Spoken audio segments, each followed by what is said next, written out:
The Doomsday Clock is a symbolic representation of how close we humans are to wiping ourselves out of existence.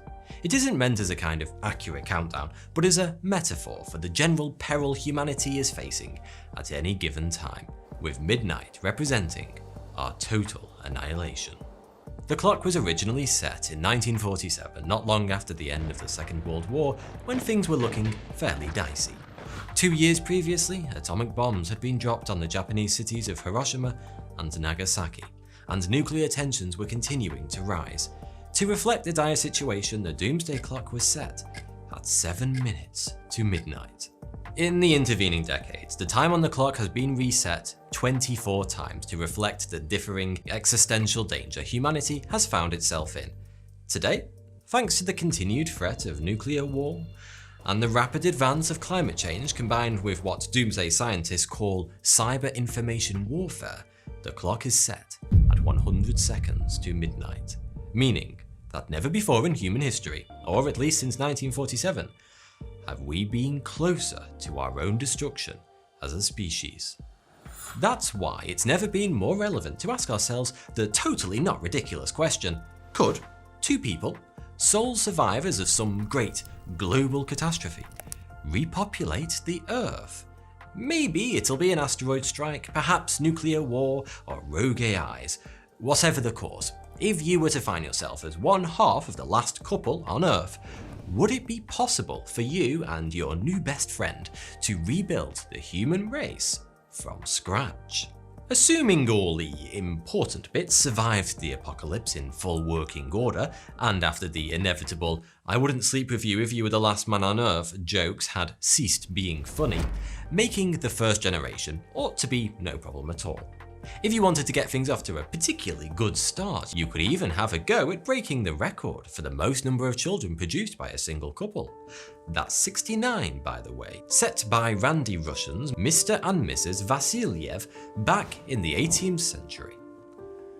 Though I think that was less about saving the human race and more to do with the fact that they somehow produced 16 pairs of twins, 7 sets of triplets, and 4 sets of quadruplets, as well as the fact that condoms of the day were typically made out of animal intestines and were, unsurprisingly, not all that popular.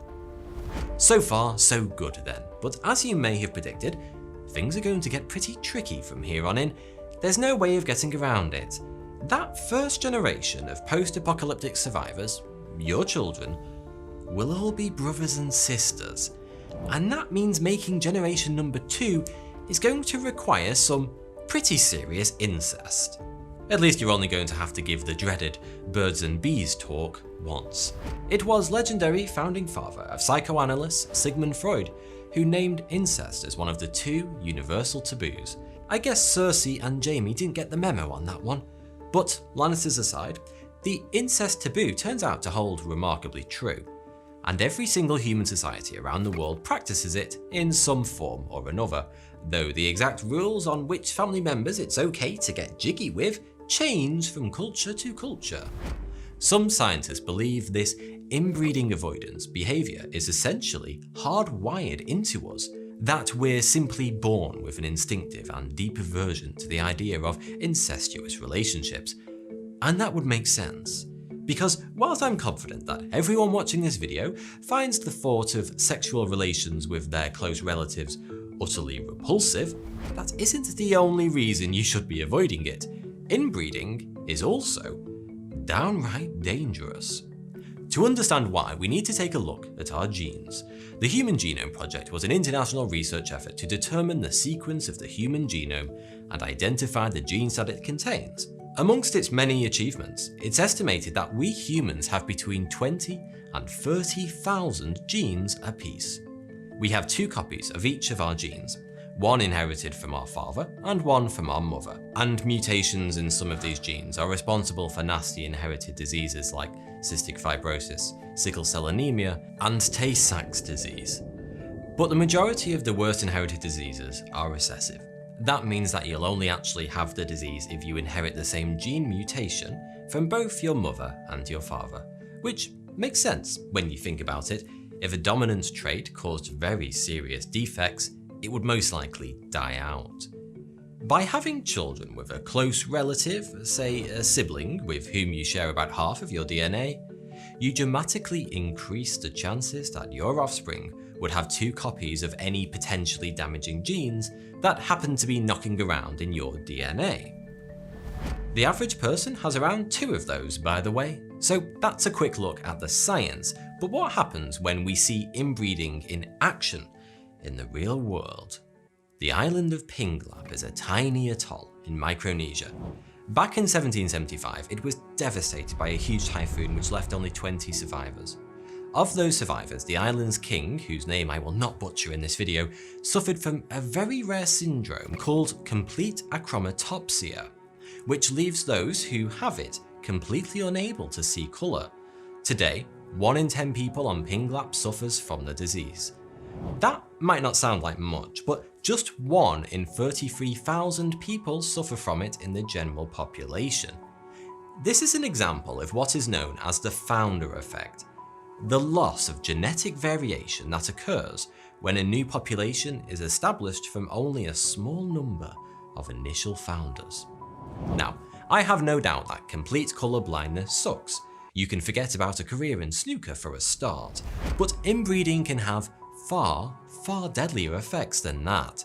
Remember, there were 20 survivors of the typhoon on Pinglap, which means nobody was being forced to have babies with their sister or brother in order to repopulate the island. If they were, things would probably have been much worse. Because the more closely related 2 people are, the more dangerous inbreeding becomes. One study from Czechoslovakia carried out between 1933 and 1970 found that of children who were born to parents who were first-degree relatives, that is, parents or siblings, 40% were severely handicapped and 14% of those died young. It's also thought that inbreeding was responsible for killing off one of Europe's great royal dynasties, the Habsburgs. The Habsburgs ruled over Austria, not to mention half of Europe at one time or another, for almost 650 years. But like many people who have a taste of power, they were very keen to hang on to it. In a truly extreme version of what happens in the family stays in the family, the Habsburgs were notorious for arranging strategic marriages within their own family tree. Uncles married nieces, cousins married other cousins, and just about everyone committed incest like it was going out of fashion. Despite all their riches, lands, and wealth, the Habsburgs weren't the prettiest bunch. Take a look at one of the many portraits that were painted of their endless kings, and you'll probably notice most had one thing in common: a chin of truly epic proportions. The condition which caused this facial abnormality is known as prognathism, or more fittingly, Habsburg's jaw, and it was extremely widespread in the family due to inbreeding. But generations of cousin-on-cousin action caused much more than just uncurable ugliness and a chin like a sledgehammer. Step forward. Charles II of Spain, also known as Charles the Bewitched. Aside from being the son of royalty, Charles's life didn't get off to a great start. For one thing, his mother was also his father's niece, and his grandmother was also his aunt. In fact, thanks to generations of consanguineous marriages, that's inbreeding to you and me, Charles II was, genetically speaking, more inbred than the offspring of 2 siblings would be. As well as that distinctive Habsburg's jaw, which was said to be so severe that Charles had trouble eating and speaking, poor Charles is thought to have suffered from several genetic conditions, including combined pituitary hormone deficiency and renal tubular acidosis. He didn't learn to speak until he was 4 years old, and by the time he was 6, he'd had measles, chickenpox, rubella, and smallpox. As an adult, it's said that he was so spectacularly ugly that he scared his own wife. But Charles was the last male of his line, so the Habsburgs were naturally keen to make sure he left an heir. Unfortunately, neither of his 2 marriages produced a child, and this despite Charles carrying out his doctor's advice to sleep in the same bed as the corpse of his father in order to improve his fertility. How that master plan failed to work I guess we'll never know. But try as they might, nowhere ever arrived. Having said that, being as Charles's autopsy would eventually reveal that he had only a single atrophied testicle that was, and I quote, black as a lump of coal, that probably shouldn't come as too much of a surprise. Ultimately, Charles was to be the last of the Habsburg monarchs in Spain, and his death in November 1700 led to the War of the Spanish Succession as half of Europe fought over the scraps of the world's greatest inbred empire. Looking a little further back in history, we meet the Neanderthals, one of our closest human relatives who last walked the earth about 40,000 years ago. For a long time it was thought that we, or at least our ancestors, were responsible for killing off our broad-browed cousins. Why? Anthropologists commonly assume that despite having smaller brains, us Homo sapiens were a far smarter bunch and were able to outwit Neanderthals using intelligence and planning to steal both their food sources and their lives. But whilst that may be partly true, we are the Earth's biggest bullies after all, recent evidence suggests that Neanderthals might simply have been unable to avoid inbreeding due to their relatively small population size, and hence they shagged themselves out of existence. So, what does all of this incest-based doom and gloom mean for our post-apocalyptic couple, bravely plugging away in their attempts to repopulate planet Earth? Sadly, chances are it's all going to end in tears and atrophied testicles. Now, I'd forgive you for thinking that all of this is a completely pointless and hypothetical question to ask in the first place. The Doomsday Clock may well suggest that catastrophe is nigh, but it seems pretty unlikely that such an event would conveniently leave some kind of neo-Adam and Eve behind to get busy starting the world's most disturbing family. But actually, the threat to our existence from imminent catastrophe is the very reason all of this stuff is relevant. It's fair to say, we're pretty much all in on planet Earth. We haven't just put all of our human eggs in the blue planet basket, we've stashed the chickens, the henhouse and the whole damn farm in there too. If something does go wrong on Earth, an asteroid strike for example, we as a species are essentially fucked. And if we really are, according to the Doomsday Clock, just 100 seconds away from such a disaster, it would be a pretty good idea for us to spread the hell out as soon as possible. Nuclear war might well wipe out life on Earth, but if we could establish a handy couple of colony planets out there amongst the stars, we'd have an insurance policy in place. The problem is, there aren't any other habitable planets nearby, and by habitable I mean Earth-like. There's Mars, of course, but that will require revolutionary terraforming technology that we don't yet possess if we want to actually live on the surface, that is, and not in artificial, bubble-esque environments. The nearest star to our own, Proxima Centauri, is 4.2 light years away. Just to put that number into the kind of perspective our tiny human minds are capable of understanding, that's around 25 trillion miles. The current furthest man-made object from Earth is the Voyager 1 space probe that was launched by NASA in 1977. The probe streaked clean out of our solar system back in 2012, and as of March 2020, it's made it a respectable 13.8 billion miles from Earth. Unfortunately, that is only about 1,800th of the way to Proxima Centauri. At that rate, it would need another 77,000 years or so to make it the rest of the way. Technology has improved since the days of Voyager 1. NASA's Juno probe that swung by Jupiter in 2016 got up to about 165,000 miles an hour. That kind of speed would bring our trip to Proxima Centauri down to about 17,000 years, and assuming this kind of technology continues to advance rapidly, it may not be too long before we're ready to send a new colony spaceship out into the stars.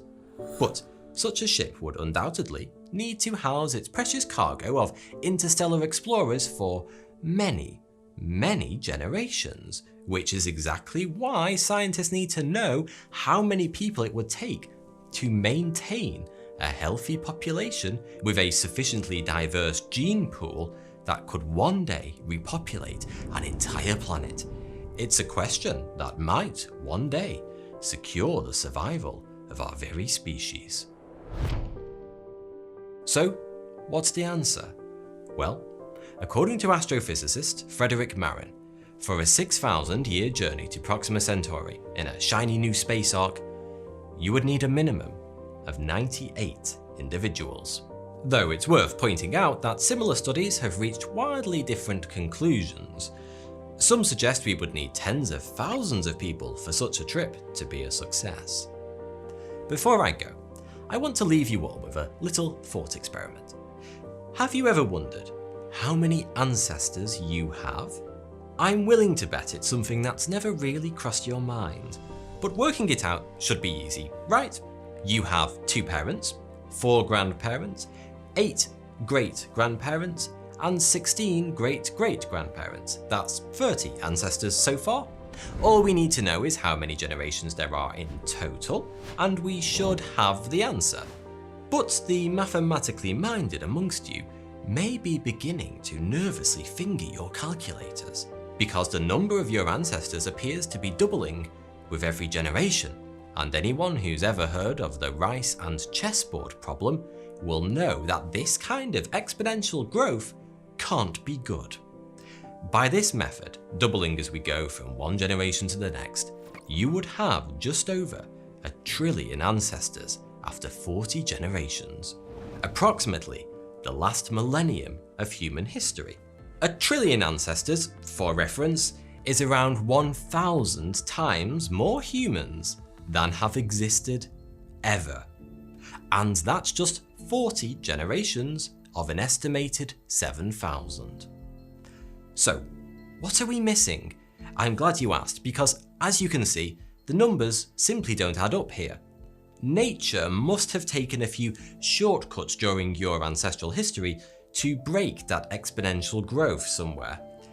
Well, it certainly has done, and the answer is quite simple when you think about it. Every single person alive today is related. We're all part of the same giant family tree, meaning we all have many, many shared ancestors. Or to put it another way, and if we're prepared to stretch the meaning of the word just a tiny bit, you, dear 42 viewer, are inbred. You're welcome, and thanks for watching.